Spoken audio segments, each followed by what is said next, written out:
Some of these footballers have gone on to become important players for other clubs, making fans wonder what could have been had they stayed at Stamford Bridge. Chelsea FC are among England's and Europe's finest clubs, with renewed investment and players who have catapulted them to the top. Their successes have won them scores of fans from East London to the world over. Their rise has been particularly meteoric since Russian billionaire Roman Abramovich took over and turned the face of the club with investments and support. Their trophy cabinet now boasts of 6 Premier League titles, 8 FA Cups, 5 League Cups, 2 Europa League titles and the Champions League title of 2011-12 and 1 UEFA Super Cup respectively. But under the glories, there have been a few stories about players who couldn't or weren't afforded with the chance to shine.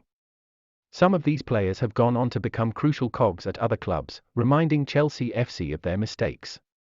Here's our 11 of such players who were shown the exit door. Goalkeeper, Azmir Begovic. Azmir Begovic signed for Chelsea in 2015 from Stoke City. He signed a 4-year deal with the Blues as a backup for Thibaut Courtois. Despite creditable performances in the limited chances that he got, he was seen as a makeshift when Courtois wasn't around. He featured only twice in the 2016-17 season but got a Premier League winners' medal. He moved on to AFC Bournemouth in 2017 and is now at AC Milan. Right back, Bertrand. Bertrand moved to Chelsea as part of the club's academy in 2006 as a 16-year-old. He proved his capability in the limited outings that he got, playing in only 28 games. But like many other players, Bertrand became part of the Chelsea loan train, going out to as many as 7 clubs in a decade-long period. He finally went out on loan to Southampton, who made his loan permanent a year later. He has since featured in more than 200 matches for the club. A player of Chelsea's own who could have gone on to achieve greater things had they persisted with him. Right centre-back, Gary Cahill. Cahill joined Chelsea FC in January 2012 and was considered to be the future leader after then-captain and legend John Terry's time at Stamford Bridge. But Cahill was underused at East London to what his ability spoke of him. In his 8 seasons with Chelsea, he featured in only 3 seasons of 30 games or more. Sometimes it was injuries, and he was also overlooked by managers for younger players like Rudiger and Christensen. Post-Terry, Cahill's game time decreased and he went further down the pecking order.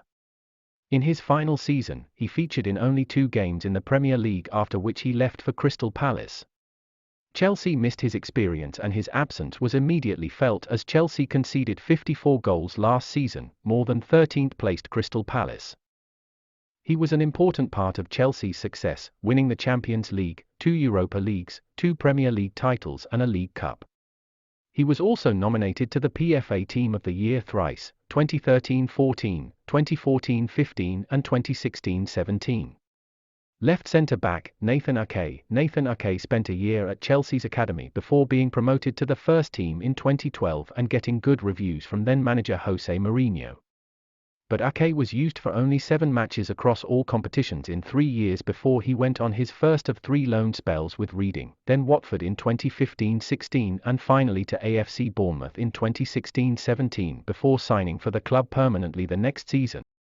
Ake has since played more than 100 Premier League games for Bournemouth and recently signed for Manchester City for £41 million. Left back, Felipe Luis. Felipe Luis joined Chelsea FC in 2015 from Atletico Madrid, where he played 180 games. An experienced left back, he took the number 3 jersey made famous by Ashley Cole.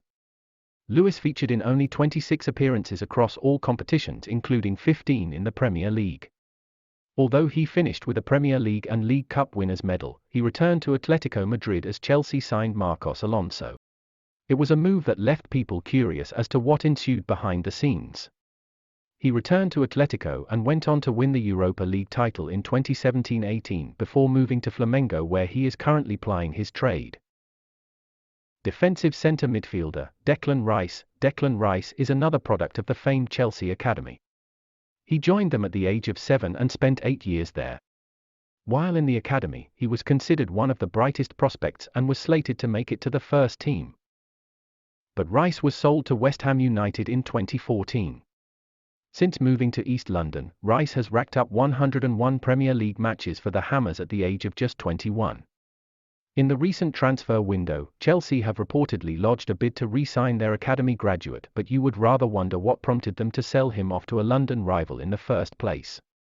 Left centre midfielder, Kevin De Bruyne, arguably one of the costliest mistakes that Chelsea have made was selling Kevin De Bruyne off.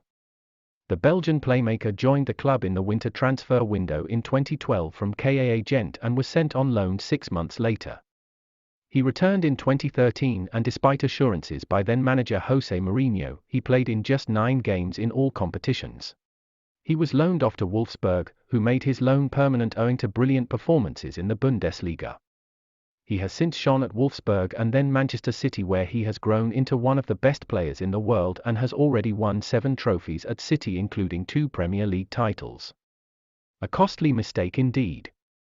Right centre midfielder, Juan Mata. Juan Mata was another let-off by Chelsea and was sold to Manchester United in the winter transfer window of 2014. The perplexing point of the move was how a player who was voted the club's Players' Player of the Year only a season ago was sold on within only 18 months.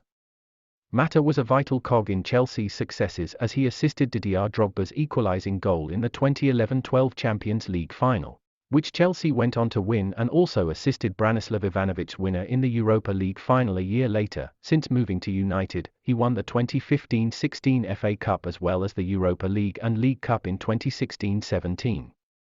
But Chelsea would have rather thought that had he stayed, Mata could have pushed on to become a true club legend. It was his lack of defensive output, as termed by Jose Mourinho, which was his undoing, as Jose preferred Oscar over him. Attacking midfielder, Oscar's sale to China still remains one of the most baffling sales of Chelsea in recent times. The Brazilian midfielder showcased great quality while at Stamford Bridge, scoring 38 goals in more than 200 appearances for Chelsea. He won 2 Premier League titles, 2014-15 and 2016-17, and a Europa League and League Cup with Chelsea. But in the winter of 2017, Oscar shocked the Premier League when he moved to Chinese club Shanghai SIPG despite being linked with big clubs across Europe. He settled for a high-wage packet in the Chinese Super League, a factor which he later admitted motivated him to leave. Had he stayed and Chelsea not relented, Oscar was destined for greater things at Chelsea or any other European giants. Right winger, Mohamed Salah. Mohamed Salah is among the chief examples cited when it comes to players Chelsea sold sooner. The Egyptian was signed from Basel in 2014 and never got going under Jose Mourinho, playing only thrice in his first season before going on loan to Fiorentina and then to Roma, which was later made permanent. Salah then moved to Chelsea's rivals Liverpool FC, and the rest is history as you know it. Left striker, Romelu Lukaku. Romelu Lukaku joined Chelsea as a prodigal striker from Belgian club Anderlecht. But like many others on this list purchased from other clubs, he was swiftly sent out on multiple loans, to West Brom and then Everton, where he permanently moved to in 2014. Since then, Chelsea have perennially struggled for strikers who have been consistent. Lukaku, on the other hand, has gone on to become one of the most lethal strikers in Europe, first at Manchester United and now at Inter, who cumulatively shelled out almost £165 million for him.